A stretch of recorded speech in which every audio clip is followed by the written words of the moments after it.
right, guys, welcome to the show. I have a great guest here for you today, but before I get to introducing the guest, just a little housekeeping items.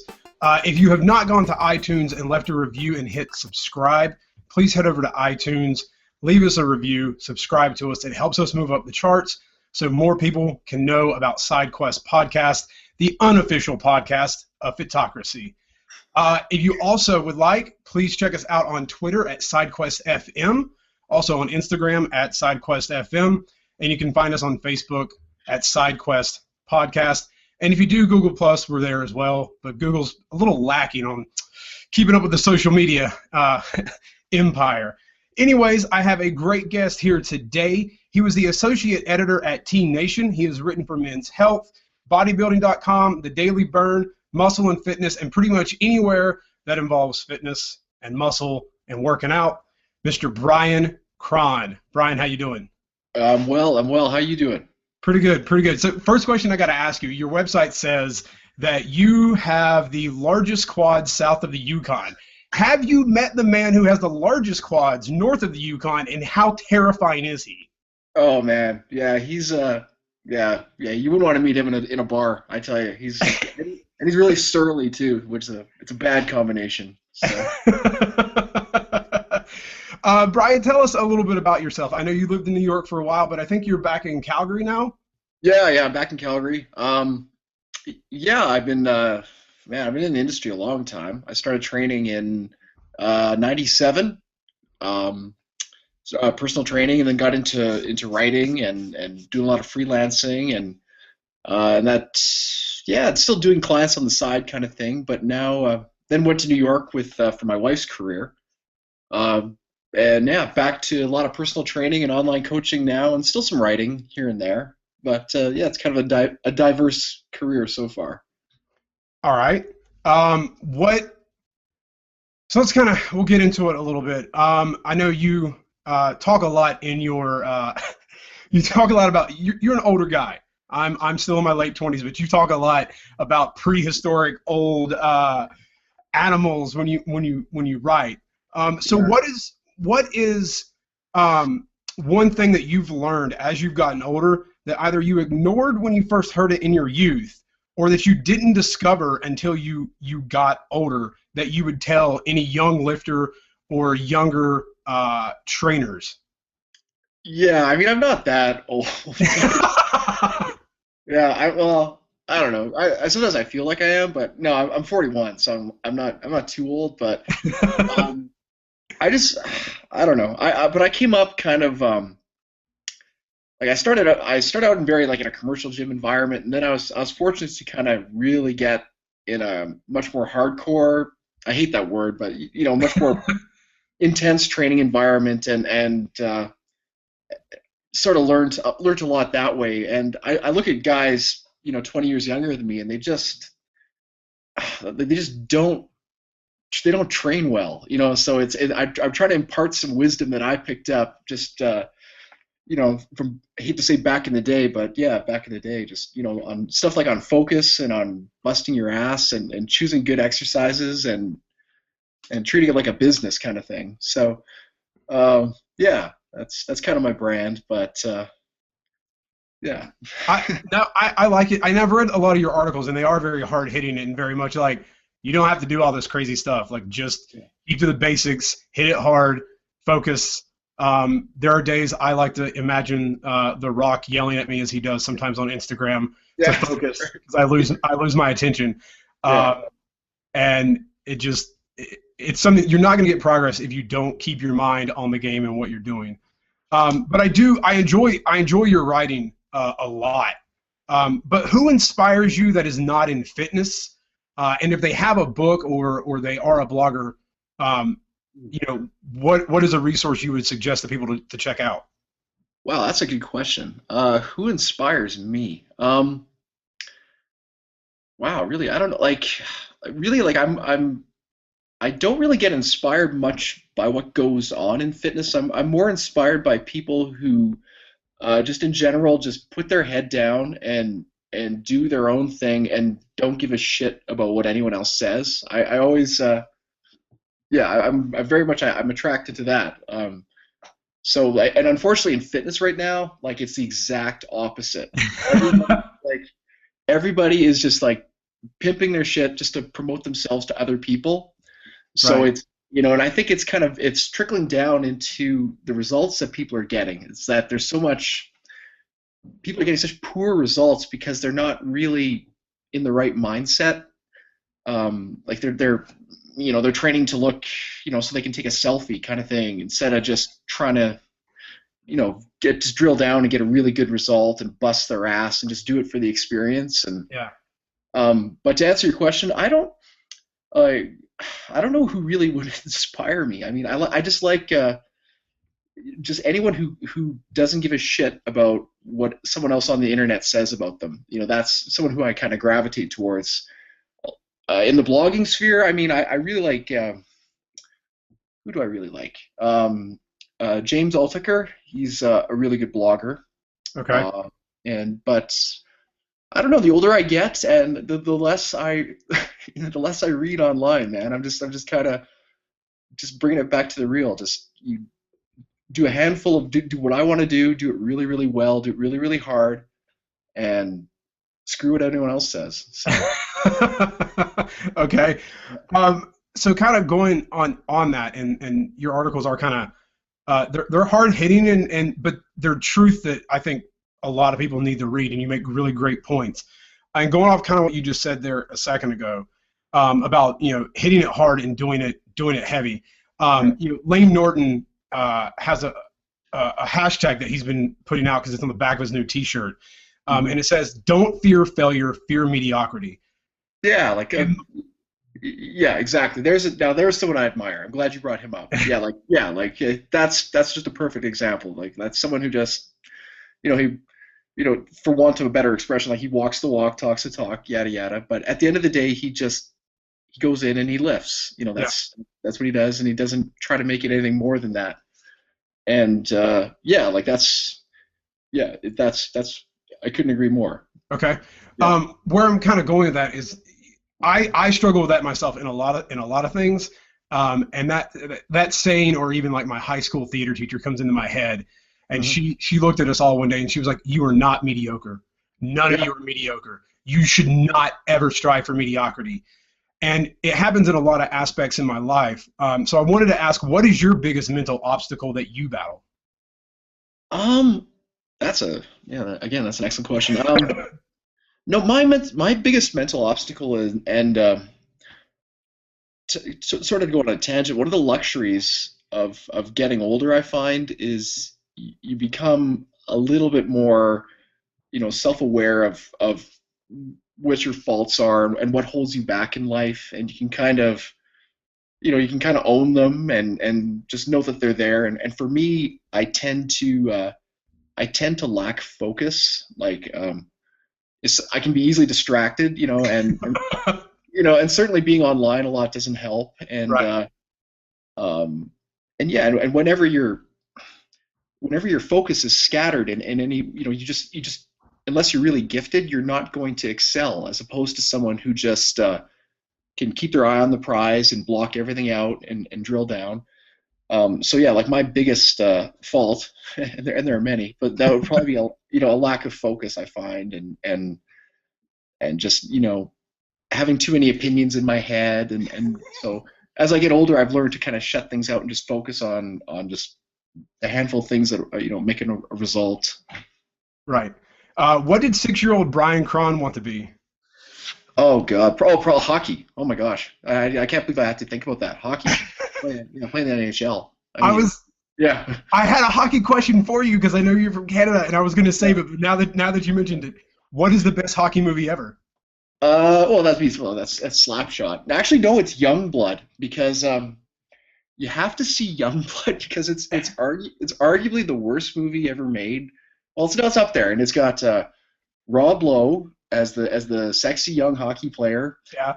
and Patrick Swayze as the enforcer, which, when you just let that kind of, anyway, it's like pre-Roadhouse. It's like,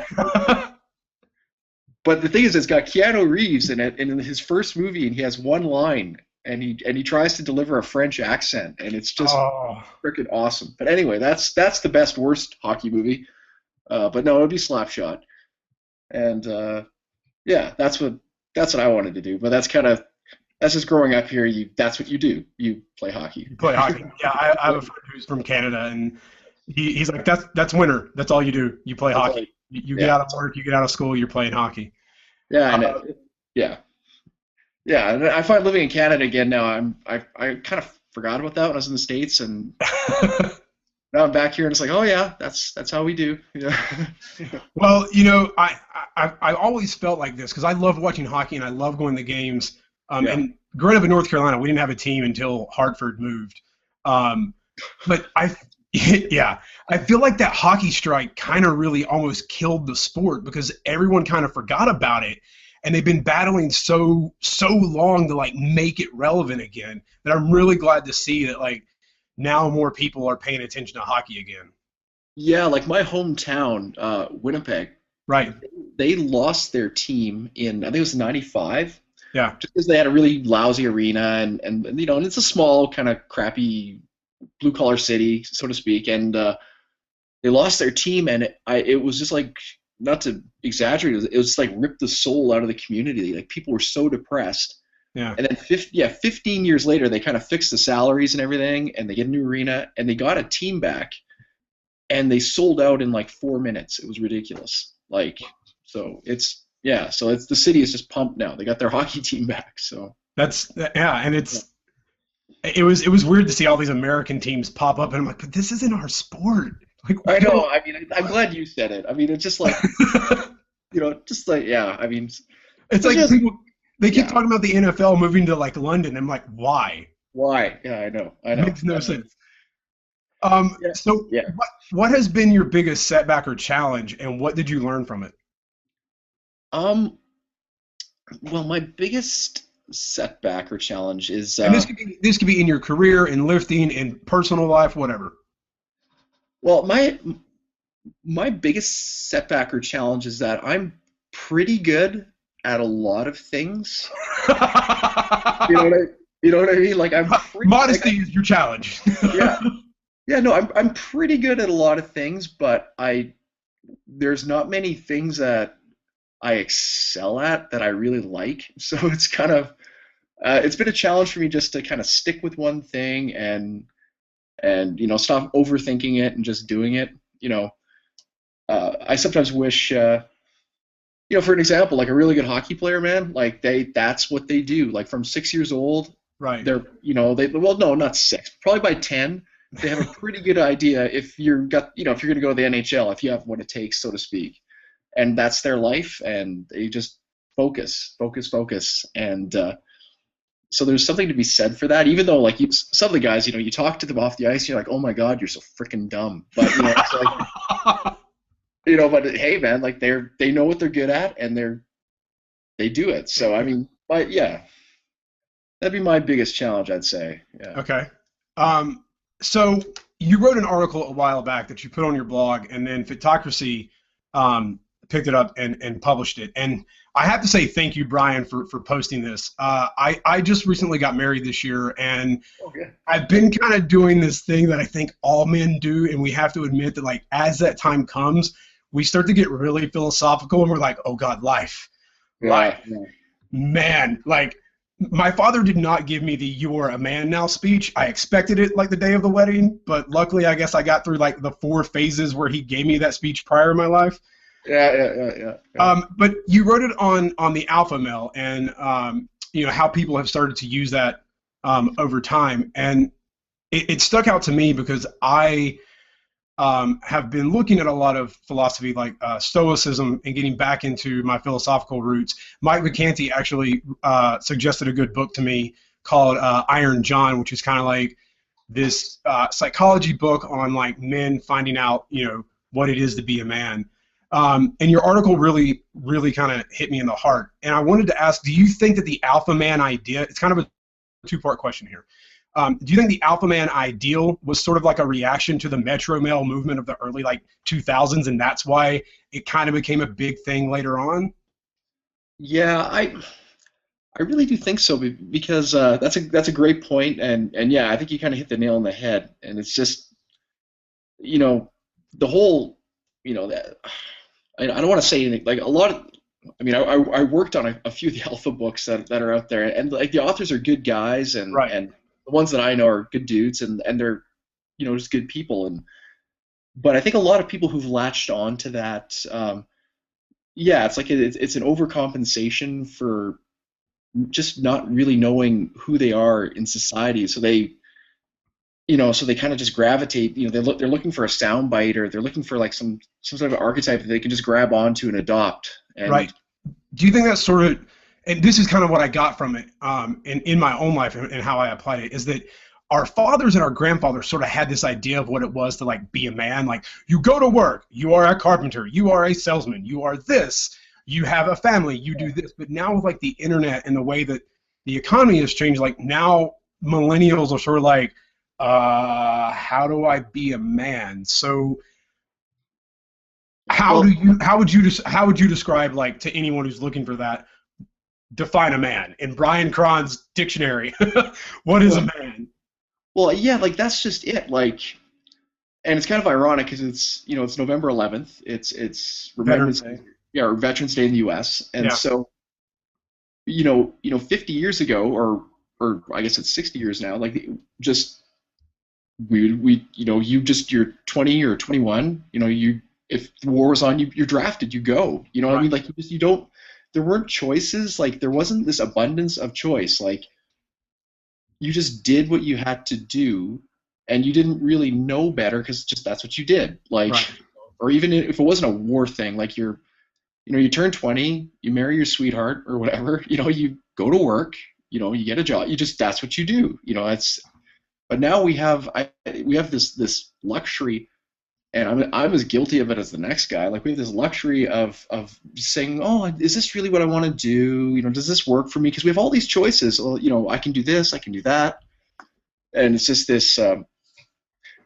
People have so much time to, wax philosophical about their place in society, whereas like 50 years ago, just shit, you do what you have to do, and Right. think about it on your deathbed. Right. So yeah, and yeah, I mean, and I think there's just been a bit of a reaction to that. I think a lot of women kind of would appreciate a more focused guy who just, maybe, just fucking does something, and stops, I don't know. Right. But, Well, no, my wife and I had that discussion once. She was like, you know what? You say a lot of things, you don't do a lot of things. yeah. Oh yeah. Yeah. We're And kind of the same cloth. Yeah. yeah. And I based my wedding vows on that, as I was like, look, Shakespeare wrote, men's vows are women's traitors. Like, we say a lot of stuff, we don't do a lot of stuff. So I'm not going to vow to you today a bunch of promises that I can't keep. So instead, no, I did, and I was straight up like, listen, here's what I will tell you. These are truths that will happen. I will be a baby when I get sick, and you will tell me to stop being a baby. Yeah. I will make you angry a lot, but I will love you and I will fight for you and do everything that you desire. Yeah. But I'm not going to make you promises. I admire that. Yeah. I mean, yeah, and yeah, that's very true. My wife's the same way. My wife's very high-end medical, man. Like, she's gone to school for, God, I mean, probably 17, 18 years she's gone to school, and that's what she wants to do. If I had half her focus, I'd probably have a lot more money. I don't know. Yeah, my wife's in grad school right now, so I'm editing a lot of papers for her, and dealing with school myself. Yeah. What old school lifting or bodybuilding aspect do you think is often disregarded nowadays that you actually think should be revitalized? I think just a lot of guys are trying to change their body. They have to do more. Basically, they have to do more volume. They have to. Everyone makes fun of bodybuilders, and God knows I've made fun of them too, even though they're my peeps and everything. Like, Yeah. But they know what they're doing. I mean, they do that shit for a reason. Like, they do all these sets and reps for a reason, because it works. You know what I mean? If Right. So I think we have to. The average Joe could probably steal a little bit from what they do. If you have a weak body part, maybe train it more. Like, just stuff like that. Just it sounds painfully obvious, but a lot of people argue that point and just Right. kind of overthink things. Right. We have so much information online, and idiots like me contributing to it. and it just confuses the shit out of people. So I think, there's something to be said for just going in and having a body part workout. It might not be the greatest idea, but just go in and do it, and see the kind of results you get. It's calves for me. It's my weakest link, and I know it. And that's why in the last couple of weeks I'm like, no, twice a week. Before you even start your chest workout, you have to hit calves. Just do it. Build that habit and just do it. See, I like the way you think, man. As soon as I hear chest workout, I get all excited, That's why I move my chest to Sundays before football, because Mondays are like, good God, I'm just going to sit around and wait to use the bench. And I don't want to be that guy. I don't want to be that guy in the gym who stands there and just goes, I hate this guy. I hate you. You're taking up my spot. No, it's not my spot. Everyone's here.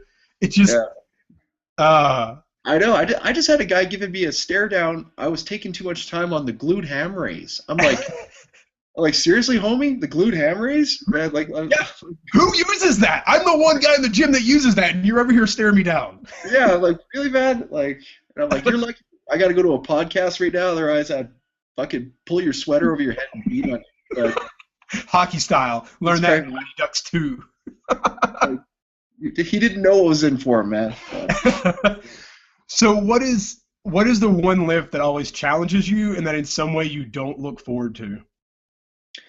Oh, man. I mean, oh, God.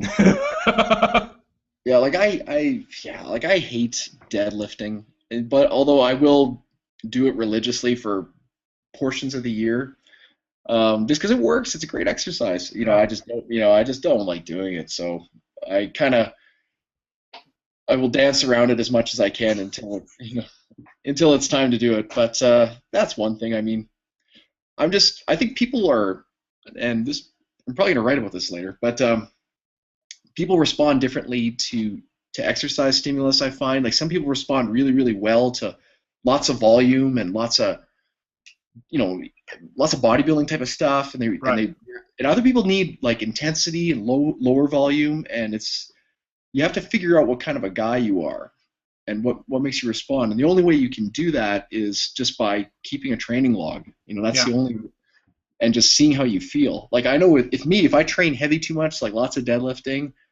my sleep goes to hell. I get weird joint pains and just like weird, just my body, I feel like I fall apart almost after months of it. Whereas like high volume, oh man, all day, every day, and just that's what works for me. But the only way you do that is through trial and error and keeping record. Right. So do you use Autocracy, or do you like do the old school bodybuilder paper and pen when you record? I honestly, I would like to use Photocracy, but I'm just not that well steeped on the computer. I find I'm a notebook guy, man. I still, I keep a little notebook in my bag, and then I transfer it over to my, my bigger notebook when I get home most days. So that's, I mean, whatever you do, as long as you do something. I know guys who crank it in on their iPhone on the Notes application, and that's great. That's great too, man. Whatever allows you to keep track. Okay. Now this can be for writing, business, or fitness or whatever. But what has been the one improvement someone suggested to you that you never thought about that has changed your career once you implemented it? Just my wife has always told me I just have to be more confident in what I do. Like I sometimes I see fitness as so much fun. I have so much fun with it that I forget that it's my job, and that other people like find it really, really frustrating, and they're like, they would love it if someone would help them and they would pay for that, and they would take it really seriously. Whereas I always see it as kind of like, it's fun. It's my, this is, other people go to the bar, I go work out. You know what I mean? This is my leisure activity.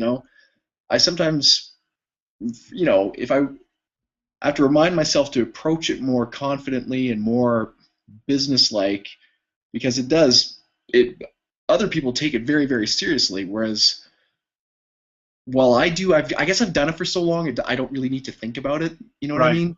Right. So it's just what I do, like what the hell, it's what I do. So that's been some good advice, was to kind of take it, be more confident and in the service that I provide, kind of thing, and see it more that way, as providing a service and less as just working out, Okay.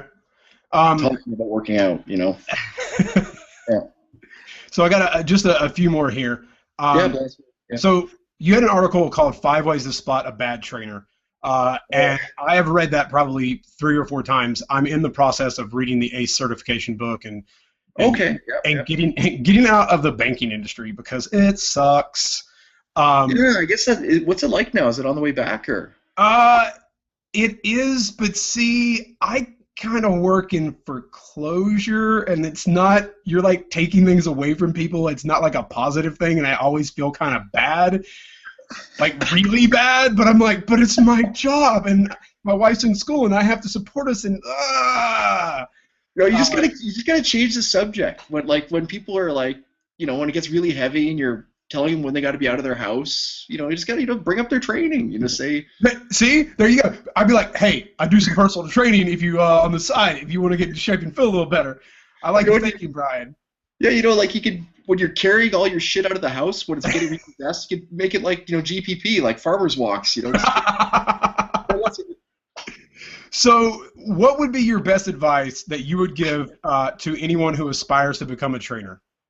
Oh man, I mean, well, I'm back. When I was in New York, I obviously I was a Canadian in the U.S., so I just earned whatever I could online. But now I'm back in Canada, and I'm kind of in the swing of things again. And um, there's a thing that people think that it's the certification that is like, they think once I get this certification, then I'll be able to help people. Right. And then, invariably they'll get it and they'll go, oh man, once I get this certification, I'll be able to help people. At the end of the day, it's much more about your ability, A, your experience level, and B, just your ability to connect with someone and kind of get inside their head and help them make better choices. Like, some people react really well. Like, if a guy like me goes, shut the hell up and lift. Don't eat that. You're an idiot. Some guys love that. They like that. Right. Right. Other people don't react well to that at all. So it's kind of figuring out your personality type and who you mesh with, and kind of getting inside them, so to speak. So I think my advice, to answer your question, would be less emphasis on getting the right certification, blah blah blah, and more on just getting the right experience with people. And and living the life. Like, there's too many people I find who see training as like this, oh my god, I can make 80, 90, $100 an hour. Oh my god, why would I do a real job? I'll just do this. Right. To command that kind of money, you have to understand people, and Right. and just getting really good experience, as opposed to the latest open book exam. I completely agree with you. It is a very long book with lots of stuff, and I'm like, but I want to do hands-on things. I want to get in there, and do. And I have people at work that ask me questions, and it is hard because I work out with a guy, and we're both very much like, don't be a bitch, you got this, get that lift, and that's fine. Mm-hmm. But a lot of the women at work will ask me for advice, and they're all like, oh, I got to cut this out, and I got to cut that out, and this and that. I'm like, not really. You just got to eat a little less of it than maybe what you had. Like, you don't have to completely restrict things. And they their eyes light up, and then they walk off like they expected me to say something different.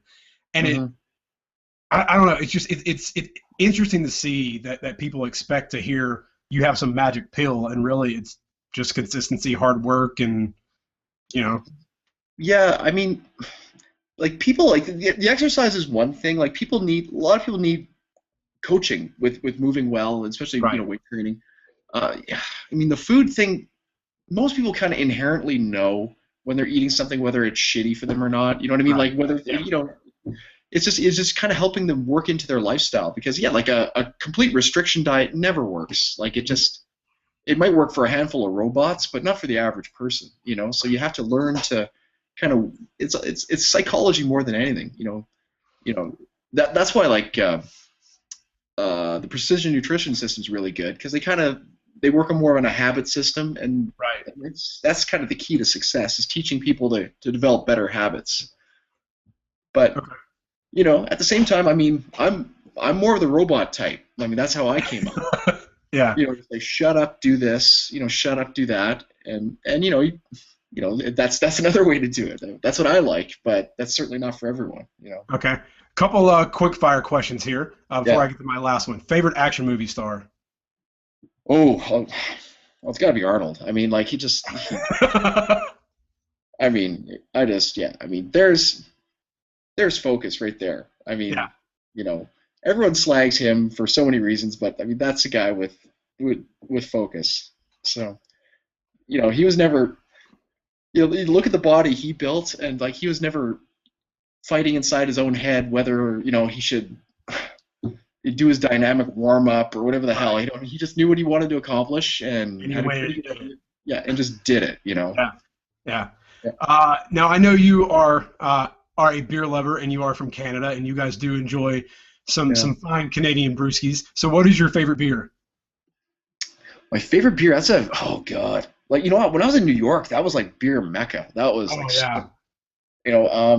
yeah, and I got yeah, I had to cut back after a while. But it pains me to see. I always go back to Stella. I don't know why. Like I like Belgian, I guess. Okay.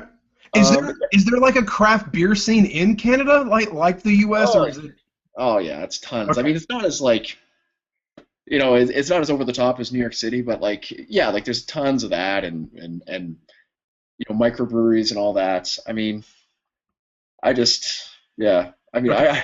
I have issues with beer, but That's why I switched to bourbon. no, me too. Me too. Which, Exactly. Yeah. okay, quick Yeah. question. Have you noticed that you tend to be able to drink more bourbon and not get inebriated, whereas if you drink like the amount of like one or two beers, you feel like because I feel like I can have two glasses of bourbon and I'm fine. If I have two beers, I start to feel it a little more now. Have you noticed that, any? Or am I I just crazy? wow, I love the taste of beer and like and I can put down an afternoon watching football with the guys, whatever, I'll put down six and over the course of many hours, but the calories add up, man, and Right. just like No, they do. I can't be doing that anymore. Whereas a really really strong bourbon, like I can sip that and it'll kind of I can pace myself a little bit better. Okay. Yeah. The last one, and this goes back to a really older article you wrote on your blog, the attitude of gratitude. Yeah, yeah, that's huge. And I want to end on this because I heard this from another podcast a few months ago, and my wife and I had started to do this. So before we go to bed every night, we tell each other two good things that happened that day to kind of get the idea of starting to look at positive things that happen in your day. And it can be hard because sometimes you have a really shitty day and you're Yeah. like, I had a great sandwich at lunch. Like, Yeah. there's got to be more good things that happen than just a sandwich. That's Um, pretty fucking good, man. I mean, I'm sorry. You have a really good sandwich, that should be on your list. I mean, okay, all right. yeah, my But personal alley sandwiches. what are two things or two people that you are grateful for that have influenced you and who you are today? Oh, hugely. Obviously, my wife is huge. I mean, she's not huge. I didn't mean that. She's actually very petite, but no, my wife just like she's like gone to school and back to school and she had breast cancer and she beat Oh, that and just never ever let anything get in her way. Like she knew what she wanted to do and like even fucking cancer, she was just like, I'm just gonna take a year off and beat this, and that's exactly what she did. Whereas I would have been like kind of having a pity party at home for months on end. I think she yeah, cried for maybe a day and a half and was just back in business. So yeah. so that's she number one by a long shot.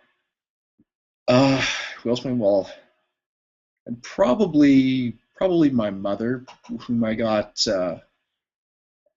just a appreciation for like literature and writing and reading and Okay. kind of that side of me that my soft side that I don't know. I sometimes neglect, but I'm glad it's there because I think it makes me a little bit different. But yeah, those are two those are two people that I'm enormously grateful for. So, but after that, there's many others too, man. I mean, there's so many cool people in fitness. I mean, there's a lot of douchebags and everything, but there's so many cool people and just, and some awesome, and I love the bros, man. Those are my peeps, man.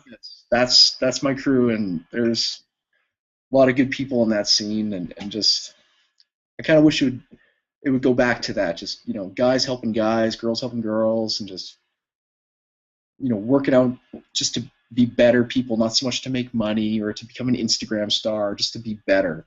Right. And yeah, that's at the heart. That's what I love about the industry. Is making people better. All right. I like that. I like that. Well, if people want to check you out, Bryan, and you do online coaching as well, and I know you've done some Photocracy online coaching in the past.